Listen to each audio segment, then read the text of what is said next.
Assalamu alaikum warahmatullahi ta'ala wa barakatuhu. Barkanmu da wannan lokaci da fatan muna lafiya. Ni ne Aliyu Ibrahim Haidar, wanda har kullum nake gabatar muku da karatun trading in the zone na Mark Douglas. Insha Allah yau za mu ɗora daga inda muka tsaya. Muna chapter 2 wanda shine the lure and the dangers of trading, inda muka gama discussing akan attraction, muka shiga dangers, and we are continuing from this paragraph. Mark Douglas yake cewa this lack of support is not simply an absence of encouragement. It can be as deep as the outright denial of some particular way in which we want to express ourselves. Yake cewa wato wannan rashin ba da goyon baya usually da muke experiencing yayin da muka taso a gidajenmu tun muna ƙanana, ba wai ya tsaya bane daga lack of encouragement kawai. Wani sa'in it can be as deep as the outright denial of some particular way in which we want to express ourselves. Wani sa'in yana zama na cewa kamar dakatarwa ne, kada'an za a dakatar da kai daga aiwatar da abin da ka so ka aiwatar a yanda kai ka so ka express din kanka, wato a yanda kai ka so ka aiwatar da kanka da shi. It might be that abin nan da ka so ka aiwatar is good or bad. So yake cewa, for example, let's look at a common situation. Yace misali mu kalli wannan situation din. A toddler who for the first time in his life notices this thing. Yake cewa yaro toddler, wato aka ce toddler kamar yaro daga ɗan shekara 8 zuwa 12 haka. That's toddlers. Who for the first time in his life notices this thing, which we call vase. A karon farko a rayuwar shi sai ya fara ganin wani abu da muke kira vase, wato wannan abin da ake sa flower din nan na tukunya, wanda is very fragile, abu ne wanda yake da saurin fashewa. So on the coffee table, akan teburin shayi, he is curious, which means there is an inner force that's compelling him to experience this object. Wato yana da kwakwafi na ya fuskanci menene wannan abu. Da haka yana nufin a cikin shi akwai wani inner force, kamar da na bayani a last podcast about curiosity is an inner force da yake jikin mutum, wanda dukan mu Allah ya saka mana shi tun muna yara. Ba wani abu ne wanda koyansa muke, kowane jariri yana zuwa duniya da shi. So yake cewa a wannan lokacin wani yaron is curious, akwai inner force da yake tirsasa shi ya je ya experience din menene wannan flower vase, and with deliberate intent. So he focuses on the vase, so sai yake mai da hankali akan wannan vase da kuma deliberate intent, wato da aniyar ya je ya reaching din wannan vase. Crawls across the vast expanse of the living room floor to the coffee table. Wato wannan curiosity din ya sa shi ya yi rarrafe daga vast expanse of the living room floor to the coffee table, wato ya yi rarrafe mai nisa daga living room ya shiga har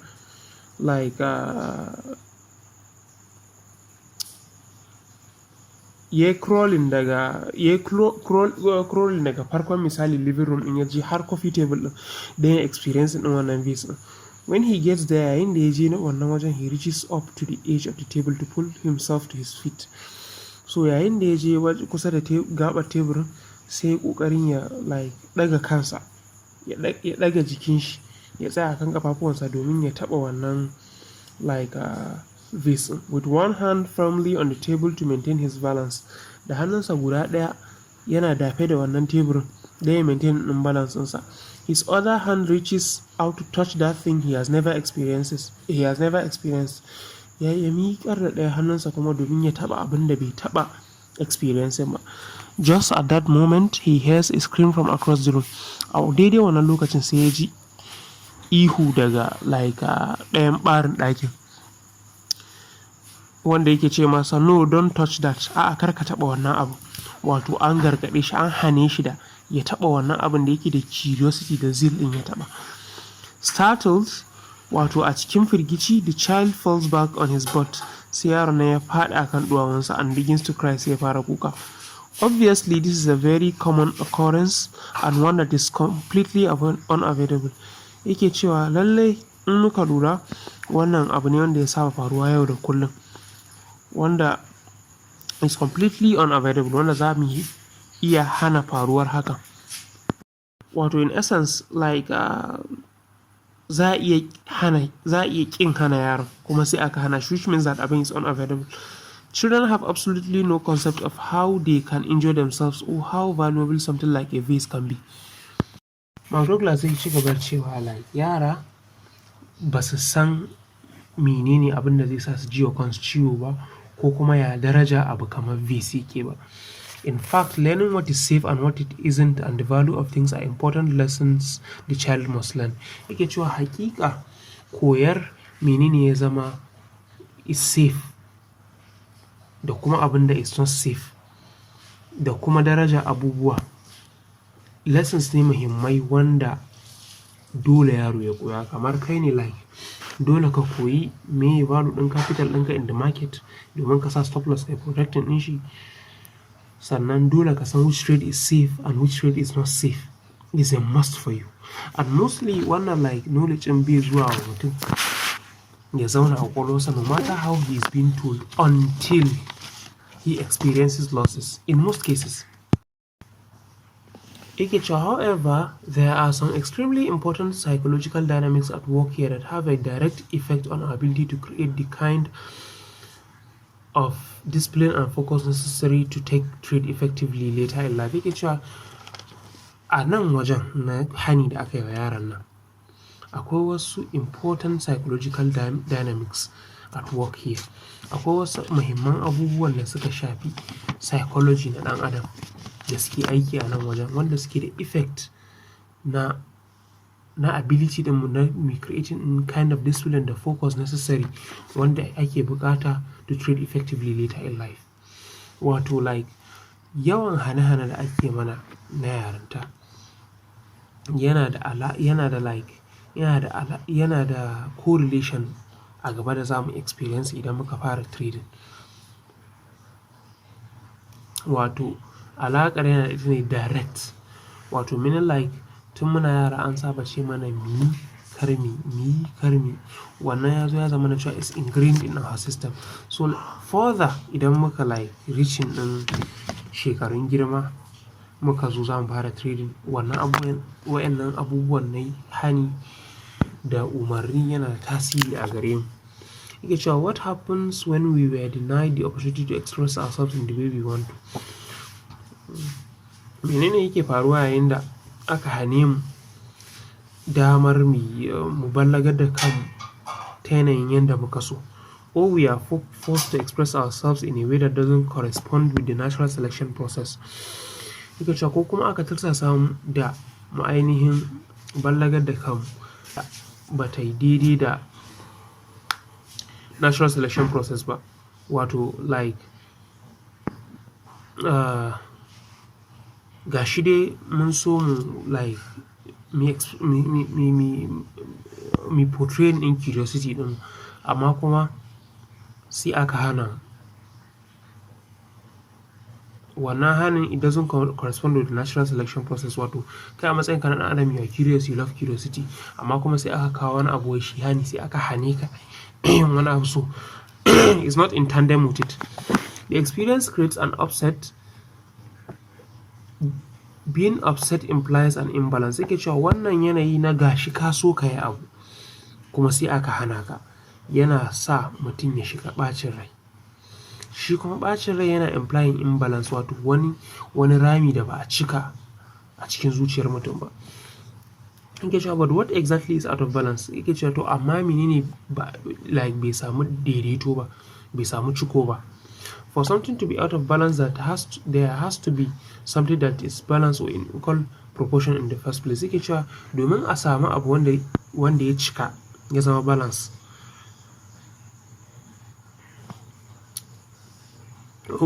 kafin a samu abin da ya zama out of balance, abin da bai cika ba, there has to be something that is in balance or in equal proportion in the first place. Wato sai ya zama na cewa dama can akwai wani abu a gurbin wanda aka ɗauke shi, wanda ɗauke shi yasa ya zo ya zama imbalanced. So like in the first place akwai wani abu a wannan gurbin, ko is equal in proportion to it.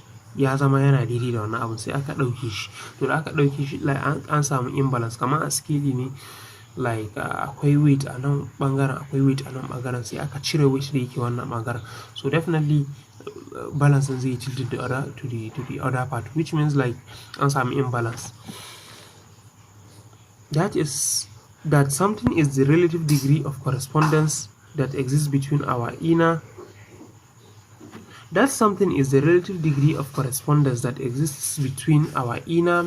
mental environment and the exterior environment where we experience our lives. Ke cewa wannan abin shine abin da ya zama yayi daidaito tsakanin abin da ke cikin zukatanmu, inner mental environment kenan, da kuma abin da yake exterior environment inda muke experience rayuwarmu.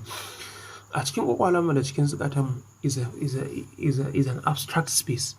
Waje ne like ba za ka iya taɓa tunani ba ka iya taɓa so ba ka iya taɓa ƙi ba ka iya taɓa fushi ba. They are something immaterial.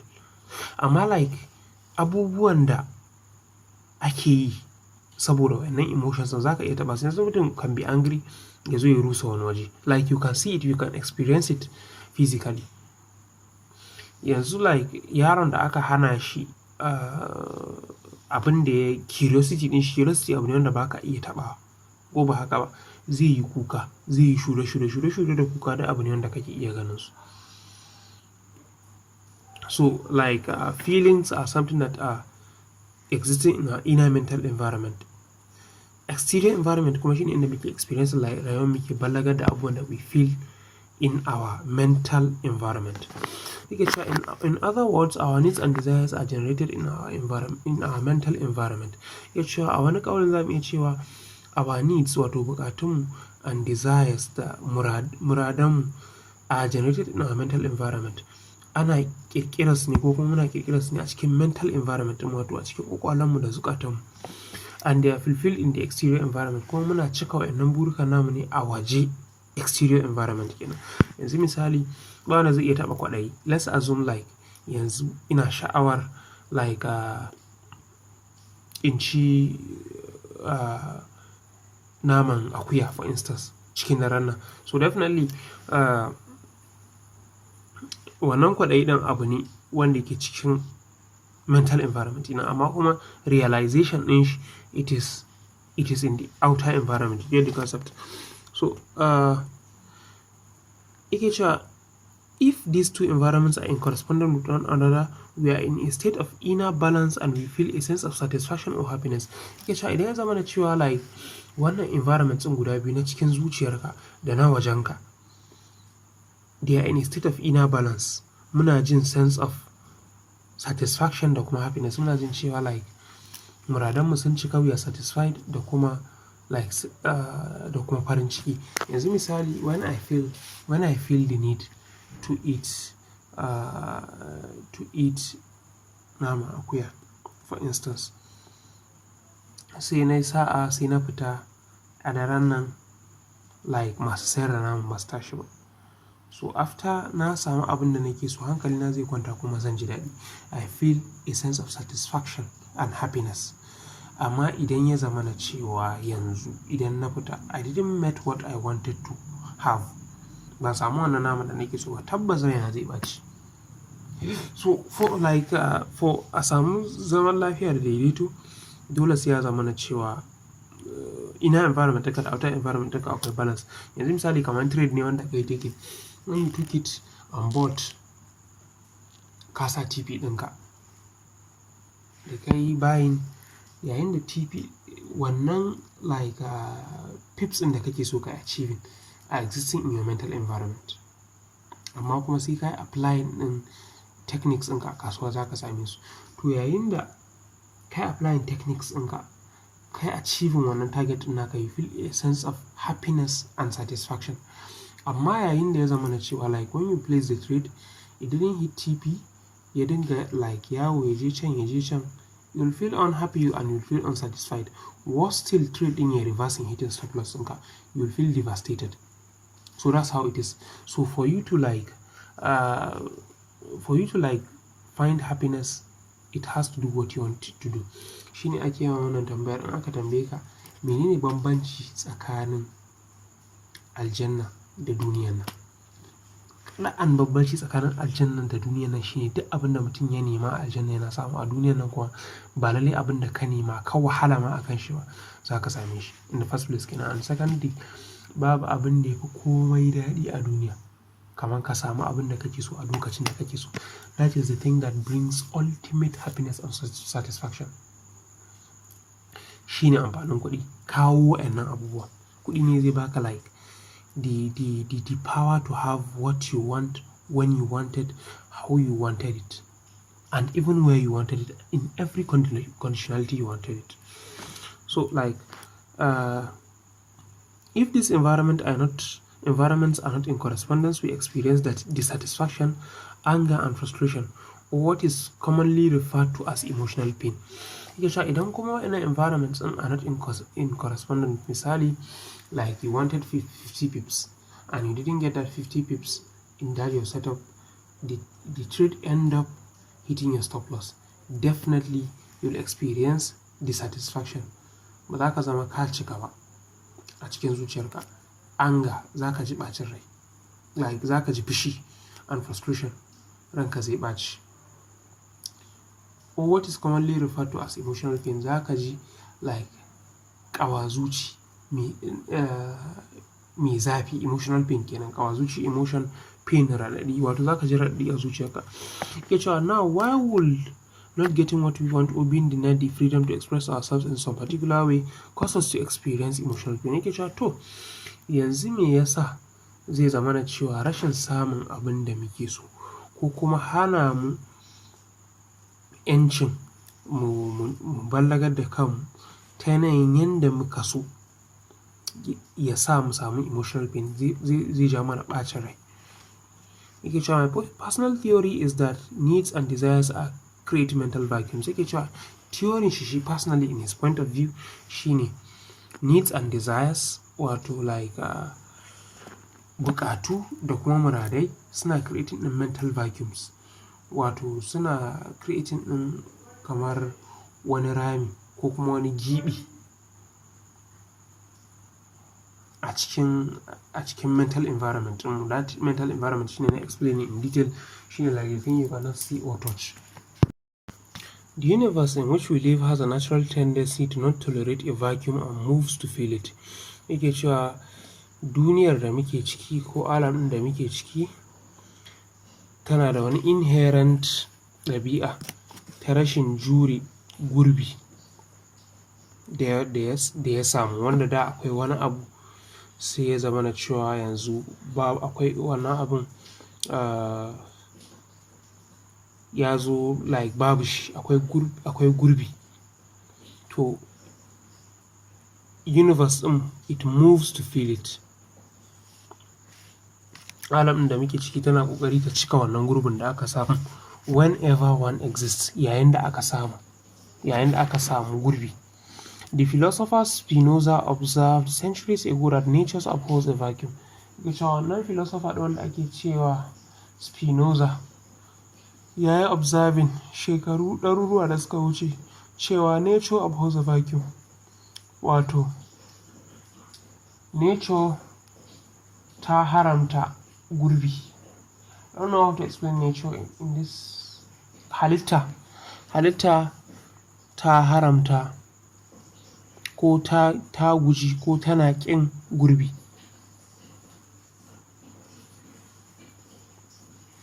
Wato duk abin da ya zama na cewa gurbi ne, halitta ba ta son shi.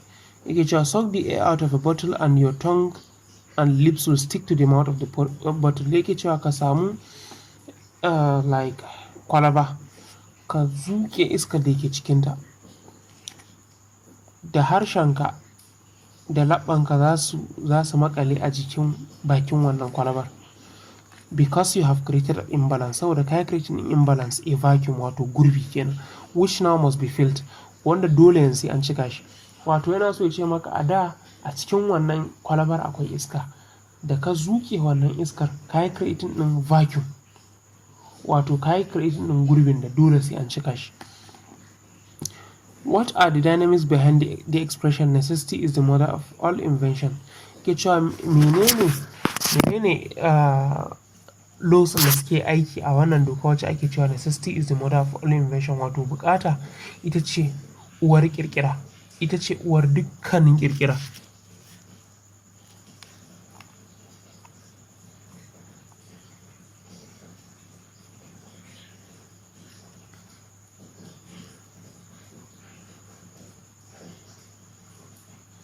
Yake cewa the recognition that a needs create a mental vacuum that the universe will fill with inspiring thoughts. Yake cewa tuna cewa bukata tana jawo mental vacuum that the universe will fill with inspiring thoughts, wanda alam da muke ciki shi da yake ba musulmi ba ne, like you will be using nature and universe, but we that are Muslims we know that the words universe and nature they mean God here. Yake cewa like wa'annan tuna cewa a needs create a mental vacuum that the universe will fill with inspiring thoughts. If your mind is receptive, the thoughts in turn can inspire movement and expression that result in the fulfillment of that need. Yake cewa like idan ya zama na cewa akwai wannan vacuum din, universe za ta yi kokari ta yi feeling din kwakwalwarka da inspiring thoughts, da tunani mai kyau. The thoughts in turn can inspire movement and expression that results in the fulfillment of that need.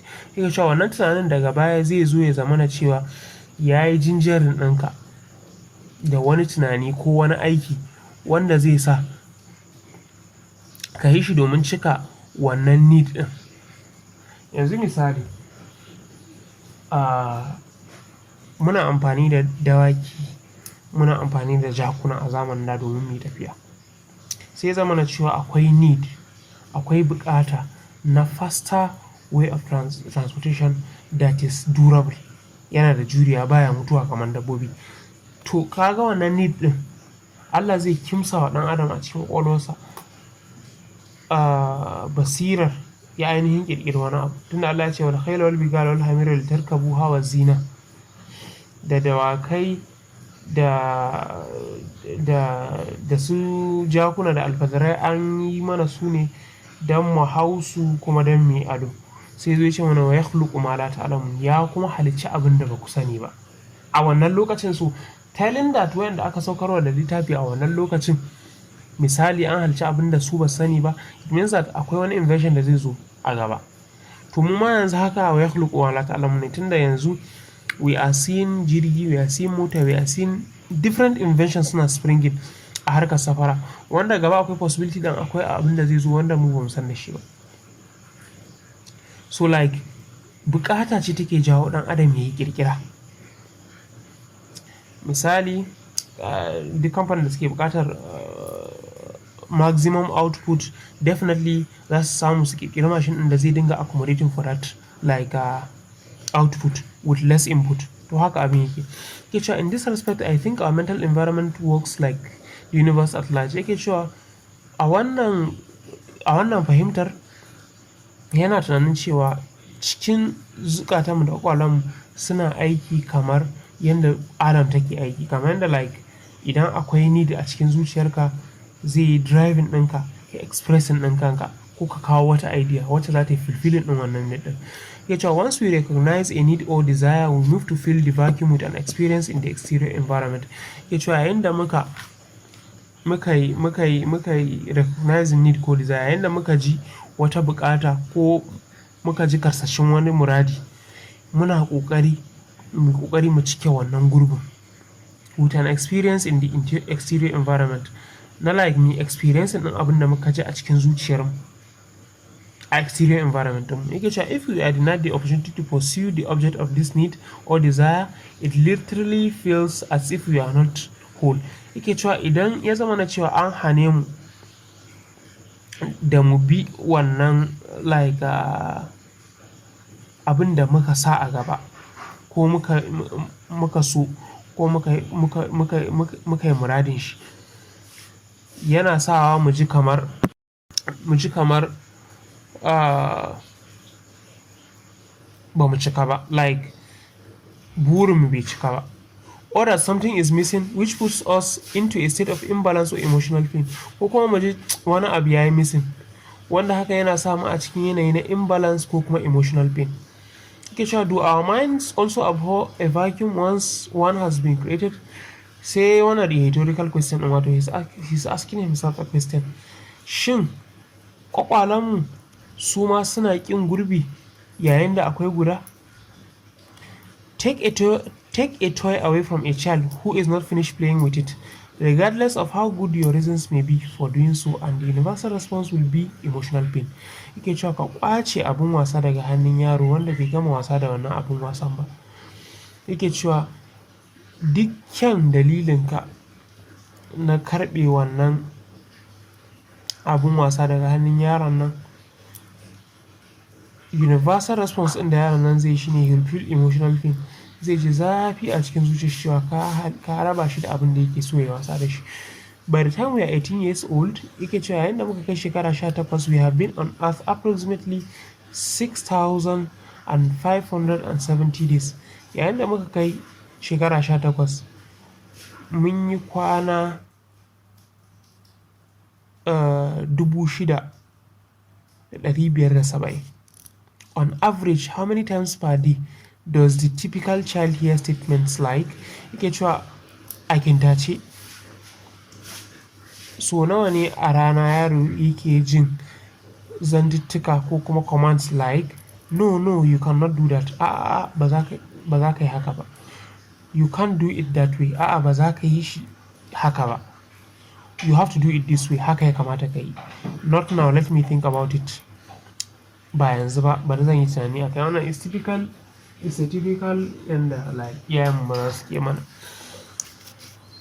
In ka bijiro da ta bukata ka sai a ce a'a ba yanzu ba, bari za a yi tunani akai. I will let you know, zan bar ka irin zan gaya maka like kun yi magana da abokinka ko like a gida, you put up a request, sai a ce maka I will let you know, wato za a baka feedback daga baya kenan. So you'll be in anxiety, shin need ɗinka zai zama accomplished ko kuma ba zai zama accomplished ba, it can't be done, a'a ba zai yi ba. What makes you think you can do it? Me yake sa kake tunanin cewa za ka iya yi? You have to do it, you have no choice. Dole sai ka yi, baka da wani zaɓi. Yake cewa these are just few of the relatively nice ways in which all of us are denied individual expression as we grow up. Yake cewa waɗannan kaɗan ne daga cikin hanyoyin da ake hana mu mu ballagar da kanmu yayin da muka girma, but in a nice way. Wannan ma aka yi ne nice way, wani abin kai pursue za ka yi shi ma like ba wai iya hani ba ne zai biyo baya har da duka. Yake cewa even if we only had such statements once or twice a day, that still adds up to several thousand denials by the time we reach adulthood. Yake cewa idan ya zama na cewa ko da ma su ɗaya ne muke ji wannan statement ɗin, like ko su ɗaya ko su biyu a rana, still haka yana, idan aka haɗa lissafin yana adding to several thousand denials by the time we reach adulthood. Wato yayin da muka kai adulthood, shekarun like wanda za a ce mutum ya mallaki hankalin kansa, in aka haɗa wannan denials da aka maka, ya zama na cewa ka samu over several thousand denials by the time we reach adulthood, wato several thousand dubunnai bila adadin wato na hani yayin da kai reaching adulthood. Yake cewa I call these lands of experiences denied impulses. Yake cewa ina kiran waɗannan experiences masu yawa da muka experience na hani during childhood denied impulses, wato karsashin da aka hana ka, to learn impulses that are based on an inner need originating from the deeper part of our identity. Yake cewa like wannan denied impulses din an hane mu ne su to learn impulses that are based on an inner need, wato abu ne wanda muka so mu expressing din shi domin mu koyi wani abu, so sai aka daƙile daga yin haka din. Originating from the deeper part of our identity from the natural selection process, wato wani abin da muka so mu experiencing ya zo ne daga deeper part of our identity na mu 'yan adam, ya zo ne da identity ɗinmu that we are human being from the natural selection process, daga natural selection process, wato is innate da shi aka ƙirƙiri ɗan adam ya muradanci wani abu ko ya buƙaci ya ballagar da kansa in a way.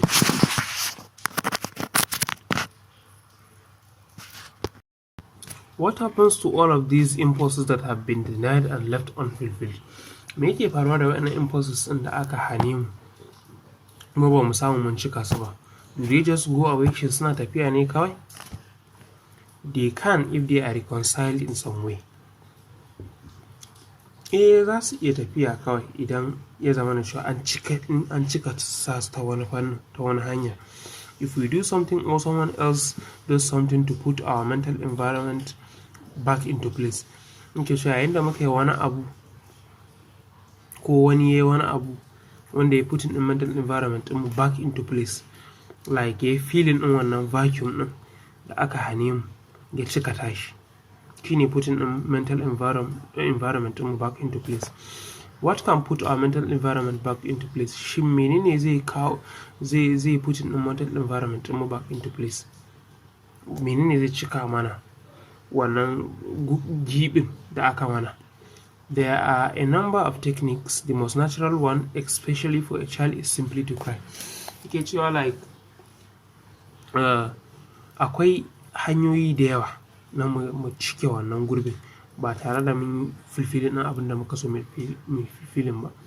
Yake cewa the most natural one, mafi zama natural ko appropriate wanda yara suka fi, is simply to cry, shine su kuka. Yanzu misali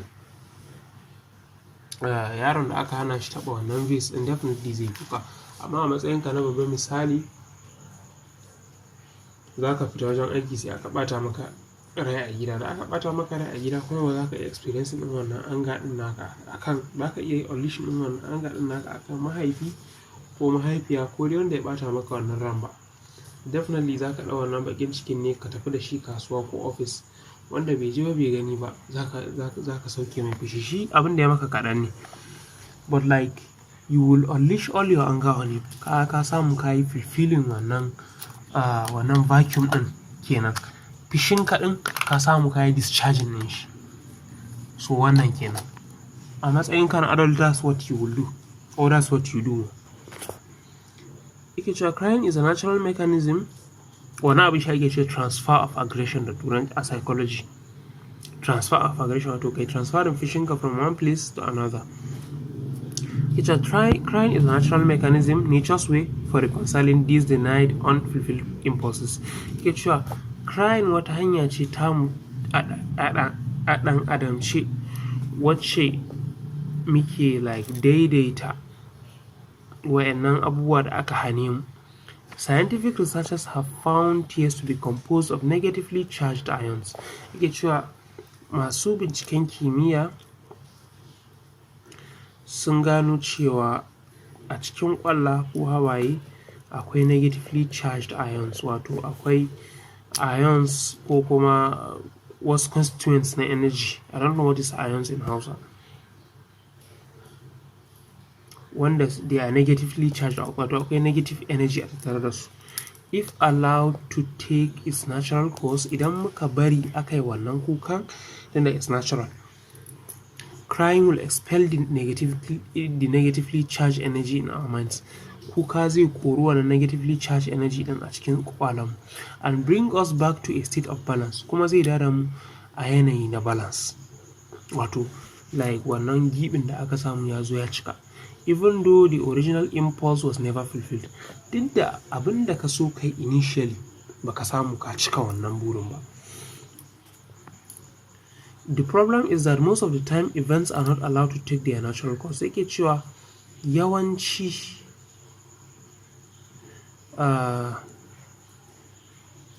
events are not allowed to take their natural course, wato abubuwa ba a barin su take natural course ɗinsu. Yanzu ba kowane yaro bane zai so ya kuka ake barin shi ya kuka. Kaga like an dake shi kuma an hana shi kuka kenan, kaga ba a bar natural course ya yi taking effect ba, and the denied impulses are never reconciled. Kuma gashi an hana shi kuka kuma wannan abin da ya buƙata ɗin bai samu ba, at least not while we are still children. At least dai like lokacin da kana yaro wannan abun ba za ka samu kai fulfilling ɗin shi ba. In ka girma maybe wannan vase ɗin da ka so ka tashi ka taɓa za ka taɓa. There are many reasons why adults don't like it when their children, especially boys, cry. Yaushe akwai dalilai da yawa da yasa manya ba su so yayin da 'ya'yansu musamman yara maza suke kuka, and do everything they can to discourage this behavior. Kuma suna yin duk abin da za su iya domin su hana wannan ɗabi'a. There are just as many reasons why adults will not bother to explain to children why they are being forced to do something they don't want to do.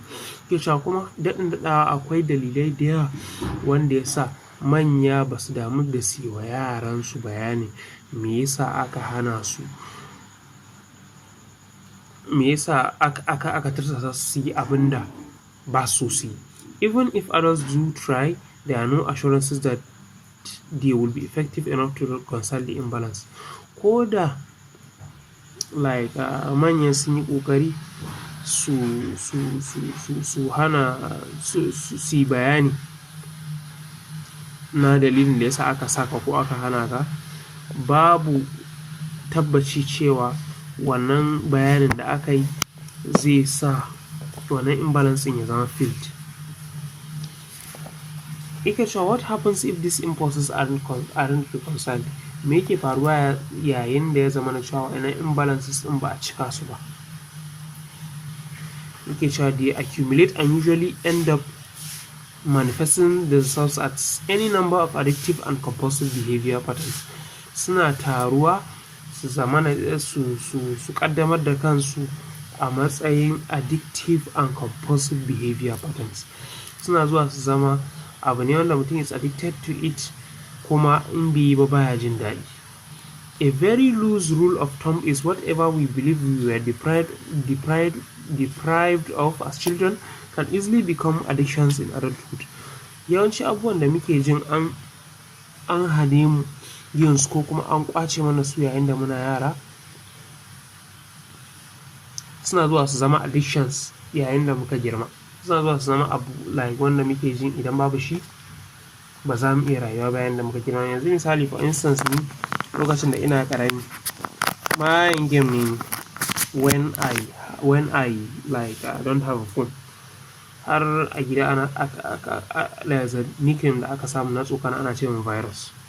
So like sai ya zo ya zama na cewa in dai na karɓi wayar ka ina yaro tabbas zan shanye ma caji. That's why I was called virus then.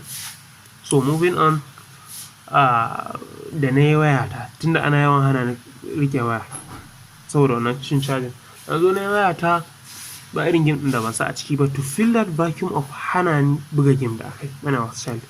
And secondly, when I was a child, an example of this vacuum is like mayan kallo ne a wannan lokacin.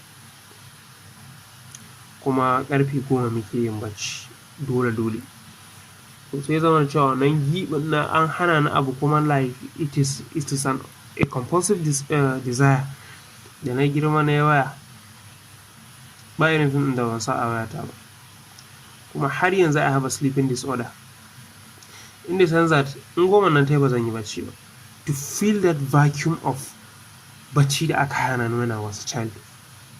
So what happens is that usually abin da aka hane ka ƙarfi da yaji without providing a reason yana da wannan problem. Yanzu akwai wani abokinmu wanda since when we were 7, like his father smokes cigarette, babansa na shan sigari a wannan lokacin. To idan yana shan takara sai babansa ya hana shi. Da ya girma kuma sai zai zama ganja fama saboda wannan hanin da aka masa like without explaining concrete reasons made him to crave it. Yasa yana karsashin wannan abun da ya girma kuma sai ya zama he's addicted to it. For example, many people are addicted to attention. Misali mutane da they are addicted to attention wato like sun zama kamar in ba attention, in mutane ba su attention ba ko like people are seeing them as celebrity kamar da muke gani a social media yanzu, they feel bad. I'm referring to people who will do who will do most anything to draw attention to themselves. Yace yana magana akan mutanen da za su iya yin kowa mene don su jawo attention kansu. Yanzu misali akwai wanda zai je social media mai da kanshi mahaukacin ganga simply because he wants attention, he wants traction. He will make a post ya zagi wani or do something like that kawai saboda yana son attention. The most common reason for this is that they believe they either didn't get enough attention when they were young or didn't get it when it was important to them. Yake cewa like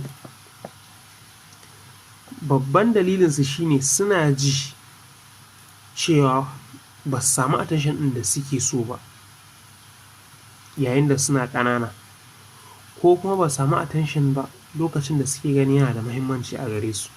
In any case, the deprivation becomes unresolved emotional energy that compels them to behave in ways that will satisfy the addiction. Yake cewa ala ayi halin wannan hali din yana zuwa ya zama unresolved emotional energy, yana zuwa ya zama kamar emotional energy wanda is not resolved, kamar vacuum da na yi bayani ɗazu wanda yake tursasa su yi behaving ta koma yaya ne don su satisfy ɗin wannan addiction ɗin nasu. Akwai abin da ake cewa narcissistic personality disorder, yawanci suna da shi. Yanzu kwanaki nasu Salisu Zango a shirin Inda Ranka da daɗewa an fi shekara 5 yake cewa idan mutum ya fiye ɗaukar selfie a je a duba ƙwaƙwalwarsa yana taɓin hankali. Mutane suka dinga musu isu yana da narcissistic, shi ɗin bai yi bayani ba ne, bai yi bayanin mai narcissistic personality disorder ba, amma ala ayi halin yawanci irin wannan mutanen they are addicted to the attention to that every day they want to see their faces, and every day in suka yi posting wannan faces ɗin nasu a social media suna buƙatar likes da comment da abubuwa makamantan haka. So it's addictive, very very addictive in fact. So they will do most anything if likes ɗinsu na yau ba su kai na jiya ba, they feel depressed. It's a personality disorder, taɓin hankali ne.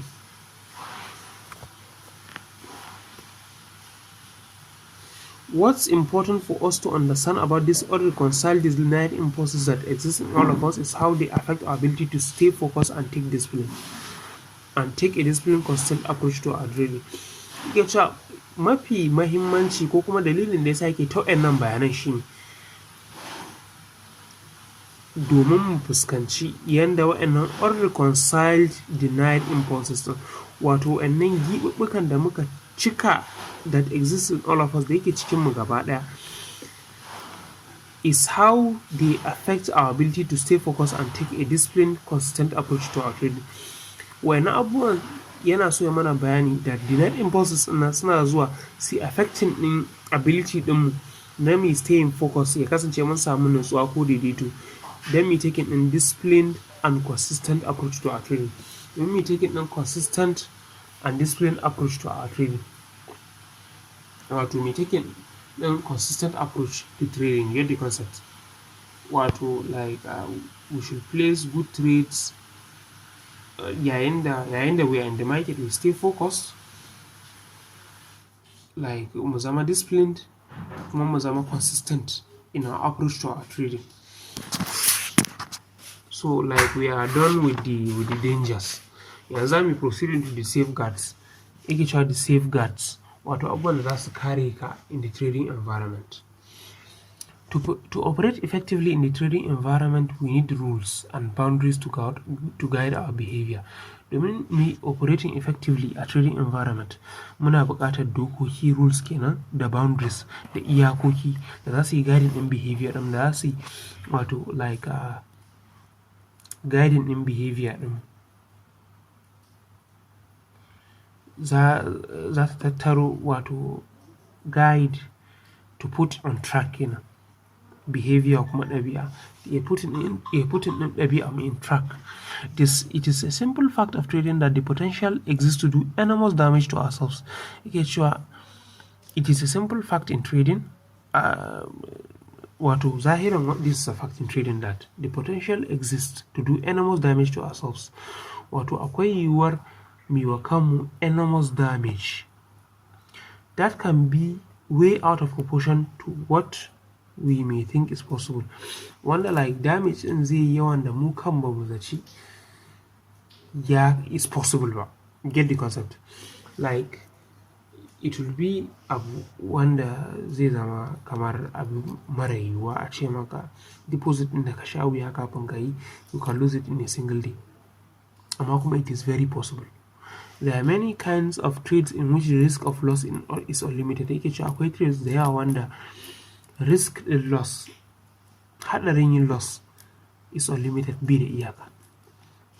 To prevent the possibility of exposing ourselves to damage, we need to create an internal structure in form of specialized mental discipline and a perspective that guides our behavior so that we always act in our best interest.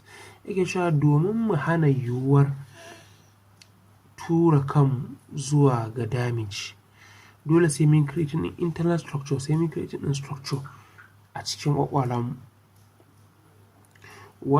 in the form of specialized mental discipline, ta yanayin specialized mental discipline, wato mental discipline of yi kaza kar ka yi kaza.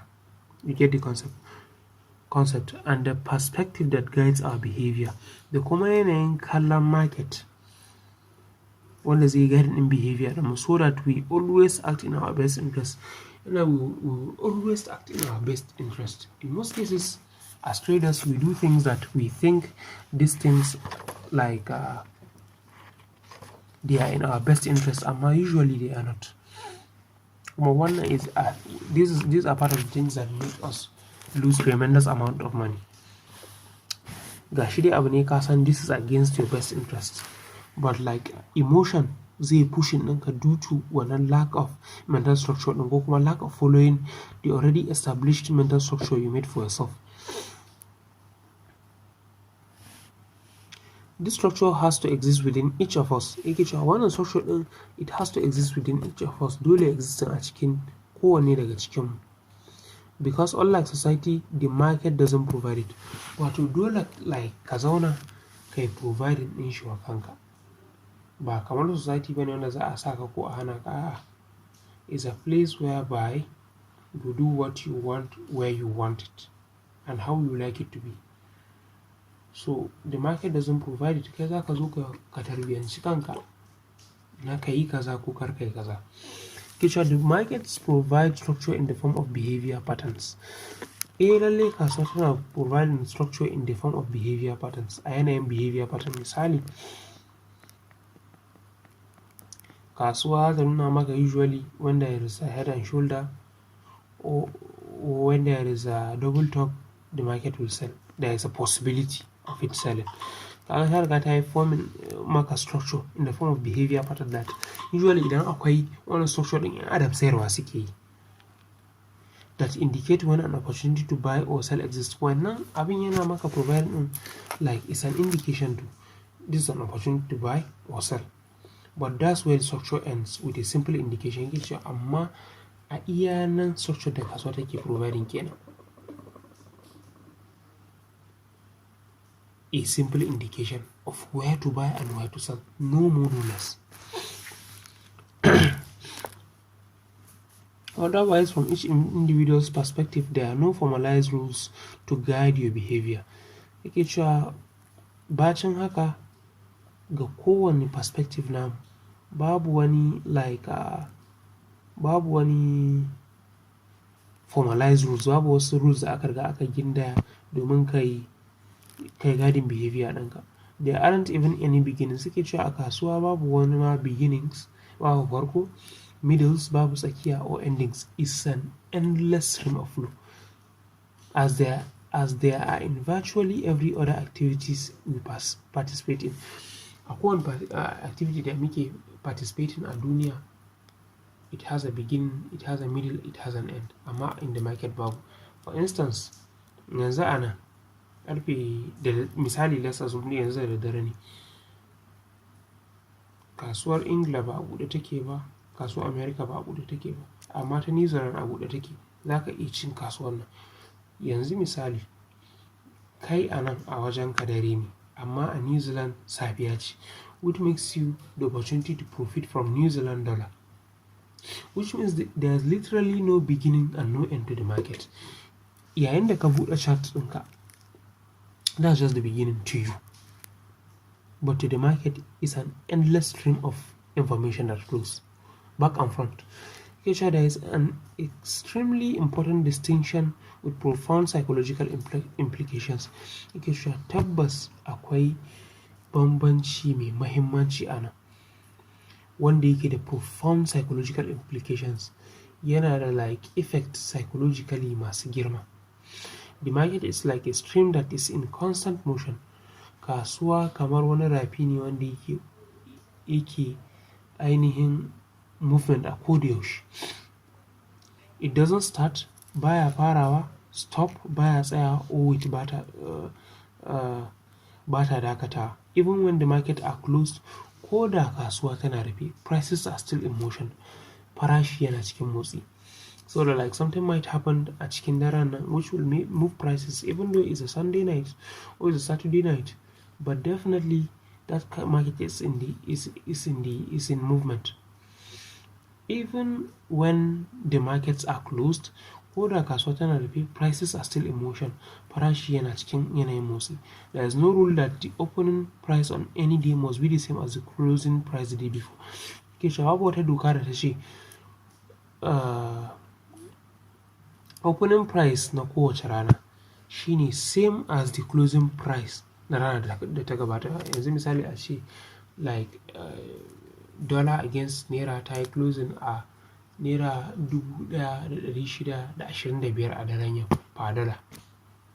Ba wata doka da ta gaya maka cewa da safe in an tashi safiyar Monday misali za ta tashi a wannan exact price, za ta iya dropping, za ta iya rising, which means like even when the markets to us are closed, it's still in a motion. Nothing we do in society properly prepares us to function effectively in such a boundaryless environment. Yake cewa babu wani abu wanda muke a society ɗinmu na yau da kullum wanda yake shirya mu domin mu functioning yanda ya kamata a wannan environment that is boundaryless, wato the market. Even gambling games have built-in structures that make them much different from trading. Yake cewa ko a caca akwai built-in structures da take sa ta bambanta da trading, and a lot less dangerous, kuma haɗarin da ke cikin caca kaɗan ne akan haɗarin da ke cikin trading. For example, if we decide to play blackjack, misali idan muka decide mu play blackjack wani game ne a karta, is a form of game. In ka buga solitaire you know that wannan mai sarauniya ɗin akwai king, akwai queen, akwai jack, akwai numbers from 10 to 2, sannan akwai ace. It's a 52 deck of cards. A 52 deck of cards ɗin akwai ace, akwai spade, akwai heart, akwai diamond. So in aka raba su like gaba ɗayan su jimilla 52. So it has its rules. In za ka yi wannan shashar, the first thing we have to do is decide how much we are going to wager or risk. The first thing you have to do is to decide how much you are going to wager or risk. So like dole mu ƙayyade me za mu yi wagering a wannan trade ɗin ko me risking. This is a choice we are forced to make by the rules of the game. Wannan choices ne da rules of the game ɗin suka tirsasa sai mun yi making. If we don't make the choice, we don't get to play. Idan ba mu making wannan decision ɗin ba, we don't get to play, we don't play it. In trading, say dai a trading, no one except yourself is going to force you to decide in advance what your risk is. Ba wanda zai tirsasa ka ya ce maka ga yanayin da za ka risking.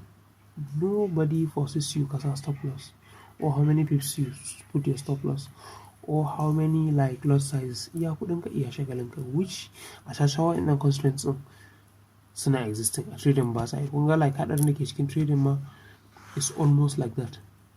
Kamar kai ne kana alhajin Allah sai ka ga dama like how many containers you want to buy. Nobody will force you to like ka sai kaɗan ko ka sai mai yawa. Nobody will force you to do that. Where virtually anything can happen at any moment, and only the constant winners define their risk in advance of putting on a trade. Yake cewa only like in trading, only what we have is a limitless environment in trading. In trading is a limitless environment where virtually anything can happen, wanda komai ma zai iya faruwa at any moment a kowane lokaci.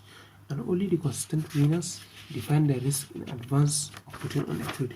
Yake cewa only the consistent winners suke defining the risks ɗinsu kafin su shiga trade, wato professionals kenan. Only them do that, which is like you as a person who is learning to trade or as a person who trades, you have to stick that in your mind that is a winning attitude to define your risk before entering a trade is a winning attitude.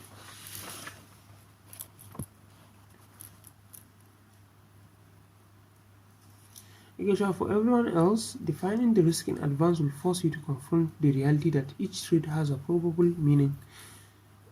outcome. Yake cewa ga ragowar mutane kuma wanda su ne 90% of the traders that lose in the market, defining the risk in advance, defining in cewa idan kasuwa ta zo nan wajen I will close the position as a loss. Hakan yana sa su confronting the reality ko su accepting the reality cewa akwai probability in trade din nan it could be a loser. It has a probable outcome, wato outcome din shi is a probability that it could be a loser, that iya zama trade din is a loser. Traders wanda ba professional traders ba want to believe that every trade is a winner, kuma not realizing that in every trade there is a possibility of a loss. You have to accept that there is no holy grail strategy. Bad strategy in there like a possibility that you will not lose. There is none, absolutely none. You have to make peace with that. You have to believe that every trade, no matter how good the setup looks like, there is a possibility that you will lose. If you put that in your mind, you will like define your risk in advance. Idan kuma baka da wannan ba, you will always try to like rationalize sure the trade will get back to you, or kuma ka ki saka stop loss and the market doesn't care. It will keep going against your favor. Consistent losers do almost anything to avoid accepting the realities that no matter how good a trade looks like, it could lose. Consistent losers, akwai consistent winners, akwai consistent losers. To su kuma consistent losers wanda suke losing akai-akai za su iya yin komai don su accepting reality cewa no matter how good a trade looks, it could lose. Dukkan trade zai iya losing, zai iya zama losing trade. Without the presence of an external structure forcing the typical trader to think otherwise, ba tare da existence in external structure wanda yake tursa trader ya tunani otherwise ba, he is susceptible to any number of justifications. Like he's prone to, idan ya zama cewa wani external structure wanda yake forcing in trader ya tunanin cewa akwai possibility a samu loss a wannan trade din ba, to tabbas akwai yiwuwar ya yi tunanin ya ringa justifying cewa trade din nan zai da ya zama winner, ko ya rationalizing ya ringa tunani like akwai possibility din wannan support din kasuwa za ta yi bouncing off of it ta ci gaba da siya. Ko da babu wannan support din zai kokarin ya yi rationalizing, you get the concept. Ko da babu wannan FVG din zai kokarin ya create wannan FVG din in his imaginations for him to believe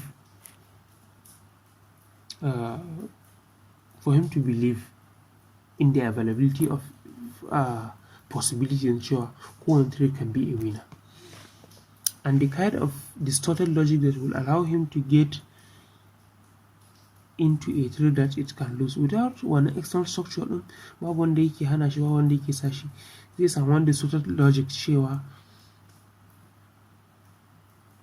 wannan logic din zai sa shi ya shiga trade ya believe that wannan trade din ba zai iya losing ba, wanda hakan zai sa ya over leveraging, ya going all in, yana ganin cewa he controls the market, that there is no way he can lose, which is a very very bad way to think, which makes determining the risk in advance irrelevant. A tunanin shi tunda like he's trying to run away from the possibility that he will lose, zai ga cewa determining the risk in advance ma bai da wani amfani, tunda ba za a rasa mai amfanin saka stop loss. It's an escapism. He doesn't want to believe he will lose, so he will rationalize, he will justify, kuma zai kawo kowane irin bara gurbin tunani, wato distorted logic kenan, domin ya kara fact that akwai possibility din kowane trade ya zama winner, which is bullshit. So like insha Allah anan za mu tsaya. Yau karatun namu ya zama na it's full of psychological abubuwa, more than bayanai da lissafe na trading. But as we are going, we are getting more and more into trading aspects. Wayannan bayanan duk to make you understand why you do what you do in the trading environment. Because ka riga ka saba da a hana ka a sa ka a normal environment, sai kuma ka zo environment da babu mai sa ka, babu mai hana ka. So this is it. A kullum ni ne naku Aliyu Ibrahim Haidar, founder and CEO of HFX. Allah ya sada mu da alherinsa, Allah ya sa mu amfani da abin da muka saurara.